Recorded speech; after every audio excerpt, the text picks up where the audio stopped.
Shalom Bapak Ibu semuanya. Memasuki hari-hari paling akhir dari rangkaian masa raya Paskah, tepat sebelum Jumat Agung, lalu Kamis, lalu Sabtu Sunyi, lalu kemudian Paskah di hari Minggu. Hari ini Kamis Putih adalah momen di mana kita mengingat peristiwa di mana Yesus menjamu para murid, yang kita kenal sebagai perjamuan terakhir, dan di dalamnya ada prosesi pembasuhan kaki. Bila kita melihat mulai hari ini, besok dan minggu, Bapak dan Ibu, ada yang menarik sebenarnya dalam pembacaan Alkitab yang akan kita renungkan dimulai hari ini. Biasanya kalau Kamis Putih, seingat saya sih ya, karena memang kita mengingatnya momen Yesus yang mengadakan perjamuan terakhir, lalu kemudian ada peristiwa pembasuhan kaki. Biasanya dari beberapa tahun yang terakhir ini, kita akan langsung membahasnya dari perikop yang menceritakan tentang perjamuan terakhirnya. Sama tuh, Kamis Putih begitu, Jumat Agung juga kita akan membahas tentang peristiwa Yesus, ya kemarin-kemarin ya, peristiwa Yesus yang disalib, wafat, entah itu saat Yesus disalib atau saat Yesus dikubur, pasti seperti itu, dan Paskah juga saat Yesus bangkit, bahan Alkitabnya. Tapi nanti coba perhatikan saja mulai dari hari ini. Hari ini kita tidak membahas tentang peristiwa di mana perjamuan terakhir itu dinyatakan dalam teks Alkitab kita. Justru menjadi peristiwa yang di kemudian hari. Setelah Yesus bangkit, Yesus naik ke sorga, pemberitaan Injil sudah diwartakan, mulai ada kehidupan berjemaat, dan jemaat mulai mengikuti apa yang diperintahkan oleh Kristus dalam perjamuan di tengah-tengah kehidupan berjemaat. Jadi salah satu yang menarik di tahun ini dalam rangkaian masa raya Paskah, terutama kalau misalnya melihat hari Kamis Putih, besok Jumat Agung, Sabtu Sunyi ada, tapi kan tidak ada khotbah ya. Lalu kemudian minggunya Paskah. Coba aja lihat bahan-bahan renungan yang akan kita renungkan bersama-sama. Tidak langsung mengait ke proses Yesusnya, tetapi dimajukan ke peristiwa yang selanjutnya, pengalaman jemaat-jemaat. Jadi sesuatu yang menarik. Nah, sebelum kita membahas bagian Alkitab kita hari ini, saya mau mengawali dengan satu gambar Bapak dan Ibu. Ada yang udah pernah nonton film ini? Remember the Titan?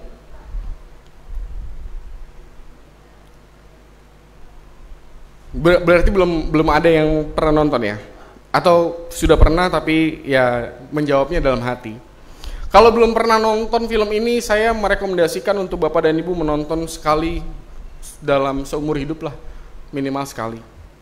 Terutama nanti kalau misalnya guru-guru ya, guru-guru, ibu guru atau pak guru, atau bahkan untuk kita gitu ya, nonton sehari-hari.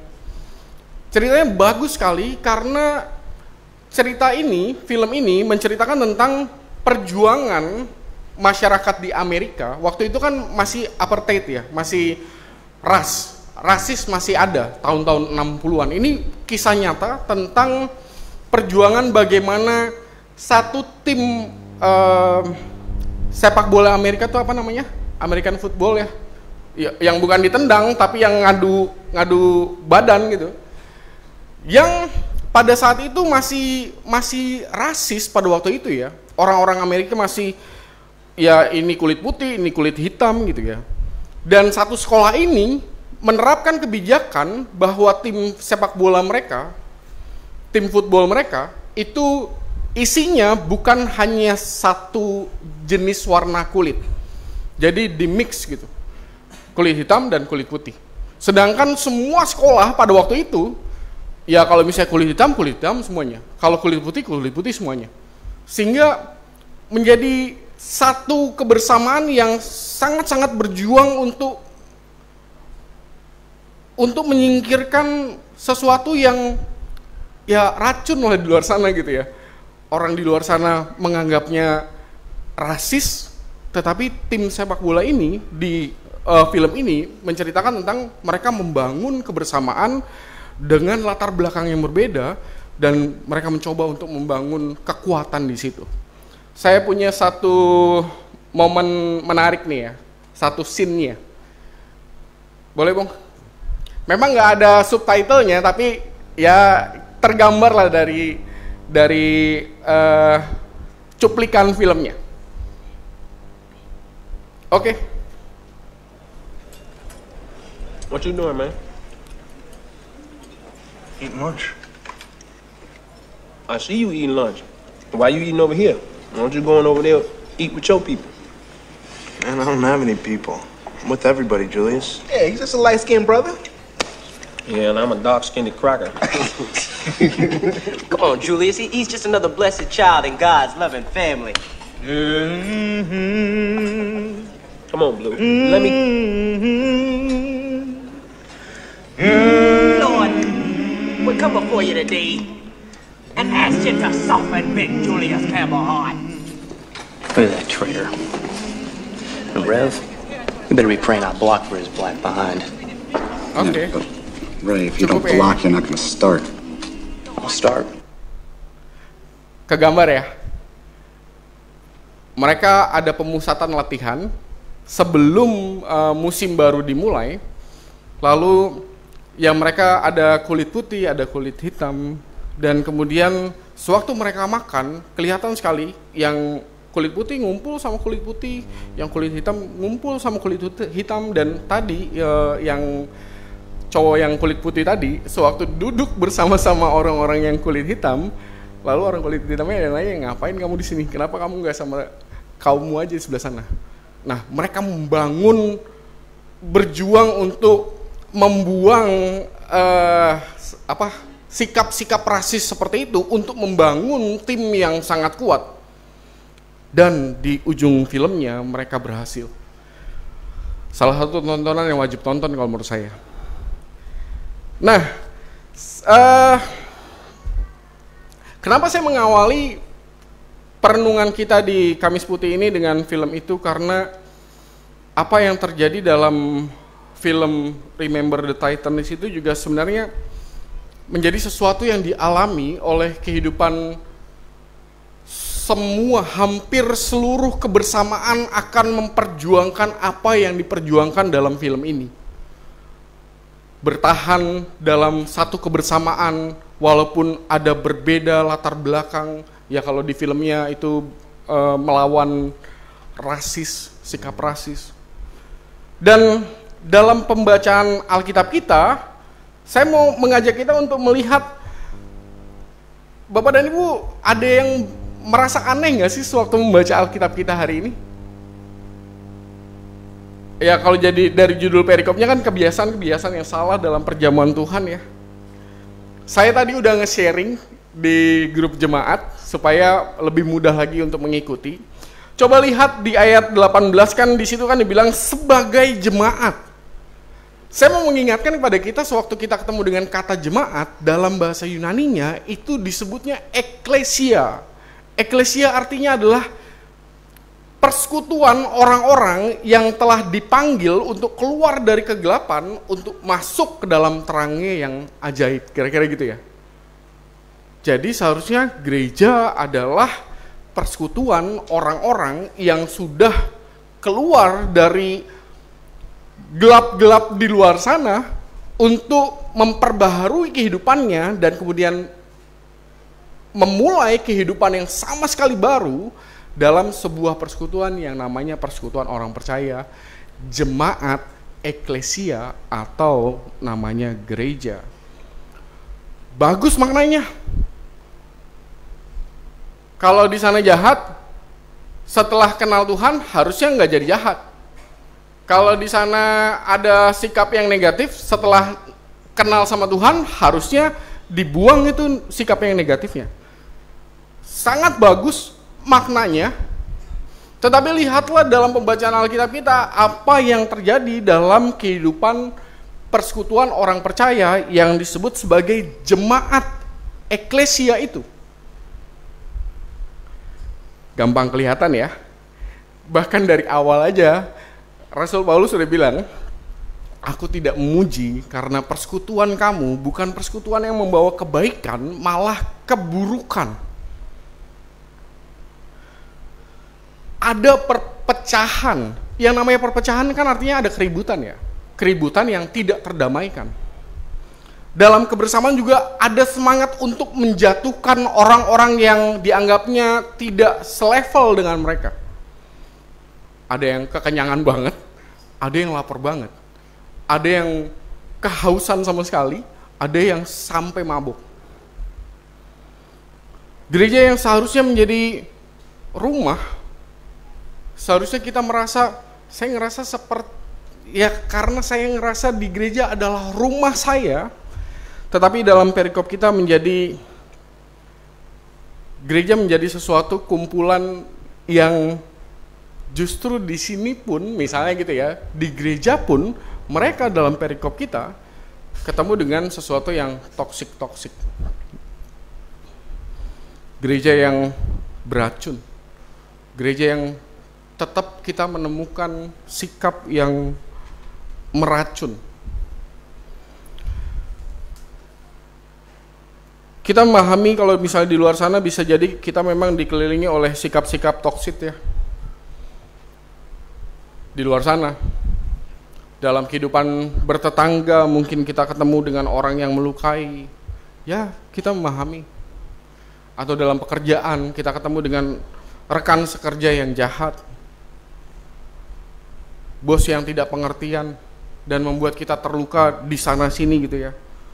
Tapi ketika kita ada di gereja, apakah semua pengalaman yang membuat kita terluka karena ketemu dengan orang-orang yang toksik membuat kita juga ketika bersekutu bersama-sama menjadi terpengaruh dengan pengalaman itu dan menjadikan gereja juga sebagai tempat ngumpulnya orang-orang yang pada akhirnya juga menunjukkan sikap toksik, sikap yang gak bagus, sikap yang sangat-sangat beracun, bukan hanya untuk diri orang lain tapi juga untuk dirinya sendiri. Bukankah seharusnya sewaktu kita ada di gereja, kita betul-betul ketemu dengan setiap orang yang, yaitu, eklesia itu. Seseorang yang dipanggil keluar dari kegelapan untuk masuk dalam terangnya yang ajaib. Jujur saja Bapak dan Ibu, kita pasti nggak akan berani bilang bahwa di gereja akan selalu adem saja, akan selalu ada juga salah pahamnya. Akan selalu juga ada beda pendapatnya. Atau akan selalu juga ada konfliknya. Pasti gak mungkin gereja itu, ini kita ngomong tentang semua gereja ya, gak mungkin satu gereja hanya akan ketemu dengan sesuatu yang adem ayem saja. Ingat loh, kita ini dasar paling awalnya adalah pendosa gitu kan ya. Sebelum kita dipanggil Tuhan untuk berhimpun, kita sadar betul bahwa kita ini pendosa. Jadi sebetulnya sewaktu kita berbicara tentang persekutuan orang percaya, sederhananya kita adalah kumpulan orang-orang yang berdosa yang mau datang ke hadapan Tuhan. Pendosa yang diampuni untuk menjadi manusia baru. Pendosa yang selalu mengingat, kalau misalnya dalam tema sinodal kita ya, mengingat dan bersyukur. Tapi kadang-kadang, seringkali sewaktu keadaan di luar sana menjadi semumet itu, kadang-kadang kita menjadi lupa. Dan kalau mengingat dan bersyukur kan berarti kebalikannya lupa dan kemudian tidak mau melihat kenapa kita bersyukur, sehingga pada akhirnya keberdosaan kita muncul lagi. Tapi sewaktu kita berbicara tentang kehidupan kita sebagai gereja, maka kita ini sebagai pendosa yang akan selalu diingatkan akan karya Allah di dalam Kristus. Itulah yang pada akhirnya membuat pada akhirnya meskipun ada hal-hal yang kericuhan, perbedaan pendapat, perselisihan, maka sewaktu semua orang memandang pada satu teladan yang kita miliki, maka disitulah kita memiliki alasan untuk memulihkan diri dan menjadi persekutuan yang jauh-jauh lebih baik. Kalau kita di luar sana mungkin kita nggak punya kekuatan apa-apa untuk membuat perbedaan, tetapi di sini, di dalam kehidupan keluarga jemaat, Bapak dan Ibu punya kekuatan untuk memulihkan keadaan karena kita semua punya teladan yang sama. Kita berjalan menuju keteladanan yang sama.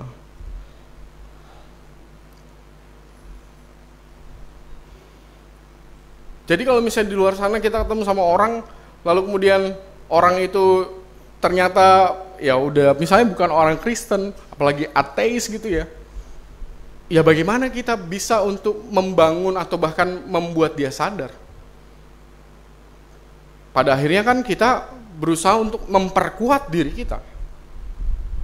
Kita nggak bisa ngelakuin apa-apa ke dia. Orang beda jalur gitu kan ya. Beda jalur. Yang bisa kita lakukan adalah memperkuat diri kita. Tapi sewaktu kita ngomong tentang kehidupan kebersamaan sebagai keluarga jemaat, apakah kita bisa melakukan sesuatu? Bisa. Bisa. Tinggal dilihat saja apa yang pada akhirnya sikap yang toksik itu, apakah kita mau ngebuang sikap yang toksik itu dalam kebersamaan kita sebagai keluarga jemaat, atau pada akhirnya kita sama-sama mau menyingkirkan sikap-sikap yang merugikan itu untuk keluar dari kehidupan persekutuan keluarga jemaat kita. Sikapnya. Dan dengan Kamis Putih, sewaktu kita nanti ada pembasuhan kaki, semoga ini menjadi momen untuk kita mau sama-sama membersihkan diri kita dari sikap-sikap yang toksik itu. Bahkan saya sebagai pendeta jemaat juga mungkin secara saya tidak sadar juga mungkin saya pernah menyakiti hati Bapak dan Ibu dalam hal-hal tertentu. Maka kalau saudara-saudara kita punya bulan yang baik, maka bagi kita orang Kristen bisa jadi momen-momen seperti ini, Kamis Putih, Jumat Agung, menjadi momen yang baik untuk kita kembali melihat bagaimana kita membangun kebersamaan kita sebagai keluarga jemaat. Dan ini rata, bisa kita lihat dalam kehidupan keluarga jemaat kita, bisa kita lihat dalam kehidupan keluarga kita. Apakah kita mau saling menyakiti tiap-tiap hari? Pemisalan ya, pemisalan.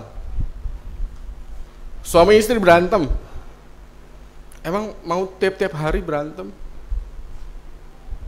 Atau bahkan dalam kehidupan keluarga jemaat kita, kalau ada silang pendapat, perselisihan terjadi, emangnya kita nggak punya kekuatan untuk cari bagaimana kita mendamaikan diri kita, mendamaikan kebersamaan kita? Harusnya kita punya kekuatan karena kita punya teladan yang sama. Karena kita berjalan menuju arah yang sama dengan keteladanan yang sama. Maka semoga Kamis Putih dalam momen pembasuhan kaki menjadi salah satu tonggak bagi kita untuk memperbaharui kehidupan kita. Ibaratnya mah kayak Pertamina lah, kayak kita ngisi pom bensin mulai dari nol. Apa yang pernah kita lakukan kemarin, apabila memang menyakitkan, maka ini saatnya kita saling membasuh satu sama lain sebagai keluarga jemaat, sehingga pada akhirnya setiap kita benar-benar bisa merasa senyaman itu ketika kita ada di dalam kehidupan kebersamaan kita, baik kita di rumah, di keluarga jemaat. Yang paling penting kan dua itu ya, di rumah, di keluarga jemaat.